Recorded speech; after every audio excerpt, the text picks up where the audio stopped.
मित्रांनो, श्री तुकाराम मुंडे हे दिव्यांग कल्याण विभागाचे सचिव झाल्यापासून दिव्यांग कल्याणासाठी अतिशय महत्त्वाचे असे निर्णय घेतले जात आहेत आणि असाच एक अतिशय महत्त्वाचा असा निर्णय दिव्यांग कल्याण विभागाच्या माध्यमातून घेतलेला आहे, ज्याच्यामुळे दिव्यांगाच्या प्रकारातील 21 प्रकारचे जे दिव्यांग आहेत या सर्व दिव्यांगांना आता योजनेचा लाभ मिळणार आहे।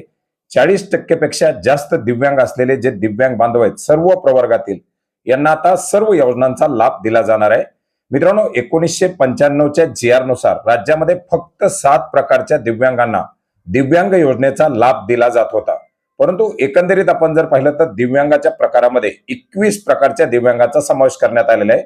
मात्र जुन्या GR नुसार बहुतांश योजना या राबवल्या जात आहेत आणि याच्याच मध्ये आता बदल करण्यात आलेला आहे। मित्रांनो, याच्या संदर्भातील एक अतिशय महत्त्वाचा असा GR 27 मार्च 2026 रोजी घेण्यात आलेला आहे, ज्याच्यानुसार आपण या ठिकाणी पाहू शकता दिव्यांग व्यक्ती हक्क अधिनियम 2016 अनुसार दिव्यांगत्वाच्या एकूण 21 प्रवर्गातील दिव्यांग लाभार्थ्यांना राज्य आणि तत्सम यंत्रणाचे योजना, सवलती, लाभ, अनुदान आणि तत्सम इतर फायदे याचा लाभ घेण्याकरता ग्राह्य धरणे बाबत याच्यामध्ये आपण पाहू शकता प्रस्तावनेमध्ये सुद्धा की राज्यामध्ये 1995च्या नियमानुसार दिव्यांगत्वाच्या 7 प्रकारामध्ये येणाऱ्या व्यक्तींना शासनाच्या योजना आणि सवलतीचा लाभ दिला जात होता।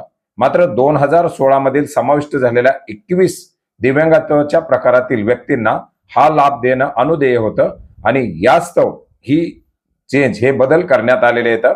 याच्यामध्ये लोकोमोटर डिसेबिलिटी अस्थिव्यंग, याच्यानंतर कुष्ठरोग निवारित मुक्त, मेंदूचा पक्षाघात, शारीरिक वाढ खुंटणे, स्नायूची विकृती, याच्यानंतर आम्लहल्ला पीडित, पूर्णतः अंध, पूर्णतः अंशतः अंध ज्याच्यामध्ये लो व्हिजन आणि ब्लाइंडनेस असे 2 प्रकार आहेत, कर्णबधिर ऐकू कमी येणे, वाचा भाषा दोष ज्याच्यामध्ये आपण लँग्वेज डिसेबिलिटी स्पीच वाले दिव्यांग, बौद्धिक अक्षम, त्याच्यानंतर विशिष्ट अध्ययन अक्षम, स्वमग्न, याच्यानंतर मानसिक वर्तन, मानसिक आजार, हातापायातील स्नायू कमजोर शिथिल होणं, कंपवात, अधिक रक्तस्राव, रक्ताची कमतरता, रक्ताचे हेमोग्लोबिनचे प्रमाण कमी होणं, मज्जासंस्थेचे तीव्र आजार आणि बहुविकलांग असे जे काही 21 प्रकार आहेत, या 21 प्रकारामधील लाभार्थ्यांना या ठिकाणी राज्य आणि इतर ज्या काही योजना राबवल्या जातात या सर्व योजनांच्या लाभार्थ्यामध्ये त्यांचा समावेश करण्यासाठी मंजुरी दिलेली आहे।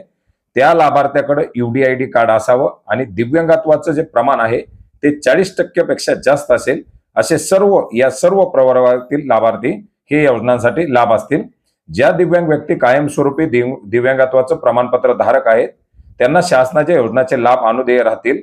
तात्पुरते अर्थात टेम्पररी दिव्यांगत्व प्रमाणपत्र असणाऱ्या व्यक्तींना कोणताही लाभ अनुदेय राहणार नाही। याच्यामध्ये UDID, परमनंट UDID आणि टेम्पररी UDID असे 2 प्रकार आहेत।